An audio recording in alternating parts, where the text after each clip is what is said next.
Right bulletin లో big breaking చూస్తున్నాం. తూర్పు గోదావరి జిల్లాలో మరో కరోనా కేసు నమోదైంది. లండన్ నుండి రాజమండ్రికి వచ్చినటువంటి 21 ఏళ్ల యువకుడికి కరోనా పాజిటివ్ గా నిర్ధారణ అయింది.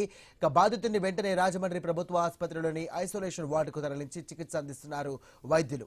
అలాగే అతనితో సన్నిహితంగా వెలిగినటువంటి ప్రైమరీ కాంటాక్ట్లను కూడా గుర్తించి క్వారంటైన్ కు పంపినట్టుగా అధికారులు వెల్లడించారు. ఇక ఈ తాజా కేసుతో రాష్ట్రంలో నమోదైన కరోనా కేసుల సంఖ్య 16కు చేరింది. ప్రస్తుతం చికిత్స పొందుతున్న వారిలో 5గురు పరిస్థితి విషమంగా ఉండగా స్వల్ప లక్షణాలున్న 4 హోమ్ ఐసోలేషన్ లో ఉన్నారు. మరో 3 కోలుకొని డిశ్చార్జ్ అయ్యారు. ఇక కరోనా వ్యాప్తి నివారణకు ప్రజలు అప్రమత్తంగా ఉండాలని, అవసరమైన చోట మాస్క్ ధరించడం, వ్యక్తిగత పరిశుభ్రత పాటించడం, లేక లక్షణాలు కనిపిస్తే గనక వెంటనే వైద్యులను సంప్రదించాలంటూ ప్రభుత్వం విజ్ఞప్తి చేస్తోంది. రైట్, ఇదే అంశానికి సంబంధించి మరిన్ని డీటెయిల్స్ అందించడానికి ఫోన్ ద్వారా మా కరెస్పాండెంట్ గణేష్ సిద్ధంగా ఉన్నారు. గణేష్, చెప్పండి, తూర్పు గోదావరి జిల్లాలో మరో కరోనా కేసు నమోదైనట్టుగా తెలుస్తోంది. మొత్తం మీద కేసులు అధికంగా అవుతున్నాయి. మరి ప్రభుత్వం ఎలాంటి చర్యలు తీసుకుంటుంది? ప్రస్తుతం అక్కడ పరిస్థితి ఎలా ఉంది? అంటే ఆంధ్రప్రదేశ్ లో నెమ్మదిగా కరోనా కేసుల సంఖ్య పెరుగుతోంది. ఇప్పటికే 16 కేసులను అధికారికంగా రాష్ట్ర ఆరోగ్య శాఖ ప్రకటించడం జరిగింది. తాజాగా తూర్పు గోదావరి జిల్లాలో ఉన్నటువంటి ప్రధాన నగరం రాజమండ్రిలో మొదటి కరోనా కేసు అనేది నమోదు కావడం జరిగింది. లండన్ నుంచి వచ్చినటువంటి 21 ఏళ్ల యువకుల్లో ఈ కరోనా పాజిటివ్ కేసును వైద్య ఆరోగ్య శాఖ నిర్ధారించింది. ప్రస్తుతం బాధితుడికి రాజమండ్రి ప్రభుత్వ ఆసుపత్రిలో ఐసోలేషన్ లో ఉంచి చికిత్స అందిస్తున్నారు. అయితే ఈ ఇతనితో కాంటాక్ట్ అయినటువంటి ప్రాథమికంగా ద్వితీయ శ్రేణి పరిచయాలు ఉన్నటువంటి వారిని గుర్తించి వారిని క్వారంటైన్ కు తరలించి వారికి కూడా బెడ్ శాంపుల్స్ ఏవైతే సేకరించి ఈ కరోనా ఇంకా ఎవరికైనా సోకిందనే అంశాల మీద ప్రస్తుతం అయితే వైద్య శాఖ దృష్టి సారించడం జరిగింది. రాజమండ్రి పరిసర ప్రాంతాల్లో ఉన్నటువంటి అధికారులు అయితే అలర్ట్ అయ్యారు.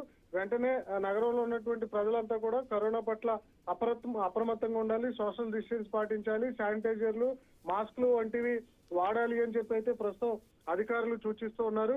అయితే ఈ కేసుతో కలిపి ఆంధ్రప్రదేశ్ వ్యాప్తంగా మొత్తం 16 కరోనా పాజిటివ్ కేసులు రాష్ట్రంలో ఉన్నట్లుగా అమరావతి వైద్య ఆరోగ్య కార్యాలయం నుంచి అధికారికంగా ప్రకటన విడుదల చేయడం జరిగింది. ఇప్పటికే మనం చూస్తున్నాం పలు జిల్లాల్లో కేసుల సంఖ్య పెరగడంతో రాష్ట్ర ప్రభుత్వం కూడా అలర్ట్ అయ్యి ప్రజలంతా కూడా ఈ కరోనా పట్ల జాగ్రత్తలు పాటించాలని చెప్తూ ఉన్నారు. దాదాపు ఇప్పుడు వస్తున్నటువంటి కరోనా కేసులతో 4 మృతి చెందారు. ప్రస్తుతం 16 కేసుల్లో 5 సీరియస్ గా ఉన్నట్లుగా తెలుస్తోంది. ఈ 5 పట్ల కూడా జాగ్రత్తలు తీసుకుంటున్నారు. మెరుగైన చికిత్స అందించేందుకు ప్రయత్నం కూడా జరుగుతుంది. గతంలో మనం చూసాం ఫస్ట్ డౌన్ నుండి సెకండ్ డౌన్ లో చాలా వరకు మరణాలు 2020-21లో సంభవించాయి. ఆ తర్వాత ఈ కరోనా అనేక వెర్షన్లు మార్చుకుంటూ కూడా కొంత బలహీనపడడం జరిగింది. కానీ ఇప్పుడు విదేశాల నుంచి వస్తున్నటువంటి వ్యక్తుల పట్ల ఈ మళ్ళీ భారతదేశంలో ఈ కరోనా వ్యాప్తి నెమ్మదిగా విస్తరిస్తున్నటువంటి సందర్భం కనిపిస్తుంది. ఇప్పుడు భారతదేశంలో ఉన్నటువంటి ఈ కరోనా వైరస్ అనేది R5 గా నిర్ధారించారు. దీనికి దగ్గు, అదేవిధంగా జ్వరం, ఒళ్ళు నొప్పులు, అదే వాంతులు, ఇలాంటి నీరసమైనటువంటి లక్షణాలు ఉంటాయి. అందువల్ల ఇలాంటి లక్షణాలు ఉంటే వారిగా జాగ్రత్తలు పాటించి వైద్యులను సంప్రదించి పరీక్షలు చేయించుకోవాలని చెప్పి వైద్య శాఖ అధికారులు సూచిస్తున్నారు. ముఖ్యంగా ఇంకొకటి ఏంటంటే రాష్ట్ర ప్రభుత్వంలో ఉన్నటువంటి ముఖ్యమంత్రి కావచ్చు, లేదా ఉప ముఖ్యమంత్రి కావచ్చు, మంత్రులు కావచ్చు, వీరంతా కూడా విస్తృతంగా సభలు సమావేశాలు నిర్వహిస్తున్నారు. వీటన్నిటినీ కూడా రాష్ట్రంలో బ్యాన్ చేయాల్సినటువంటి పరిస్థితులు కనిపిస్తున్నాయి. ఎందుకంటే మనం చూసాం ఫస్ట్ భారతదేశంలో కరోనా వ్యాప్తి అనేది ఏదైతే ఒక జన సమూహం అందరూ కూడా గ్యాదర్ అయిన దగ్గర నుంచే కూడా ఎక్కువగా విస్తరించడం జరిగింది.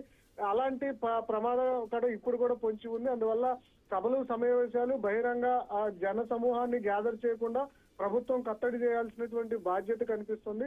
ఒకవేళ ఇలాంటి బహిరంగ సమావేశాలు నిర్వహిస్తే ఖచ్చితంగా కరోనా వ్యాప్తి విస్తృతంగా అయ్యి తిరిగి మళ్ళీ రాష్ట్రంలో ఉన్నటువంటి ప్రజల ప్రాణాలకి ముప్పు చెప్పేటువంటి అవకాశం ఉన్నటువంటి నేపథ్యంలో గతంలో ఏదైతే కట్టడి చేసే విధంగా నిర్ణయాలు తీసుకున్నారో అలాంటి నిర్ణయాలను రాష్ట్రంలో మరొకసారి అమలు చేయాల్సినటువంటి పరిస్థితులు అయితే కనిపిస్తున్నాయి. మొత్తంగా రాజమండ్రి నగరం అంటే గతంలో కూడా ఉమ్మడి తూర్పు గోదావరి జిల్లాలో ఎక్కువగా విస్తరించింది. ఇప్పుడు కూడా మళ్ళీ మొదటి కరోనా కేసు రావడం, కాకినాడ జిల్లాలో కూడా కొన్ని కరోనా కేసులు ఉండడంతో ఉమ్మడి తూర్పు గోదావరి జిల్లాలో ఉన్నటువంటి ప్రజలు కరోనా పట్ల అప్రమత్తంగా ఉండి సోషల్ డిస్టెన్స్ పాటిస్తూ జాగ్రత్తలు పాటించాల్సినటువంటి రైట్ గణేష్, థ్యాంక్ యూ.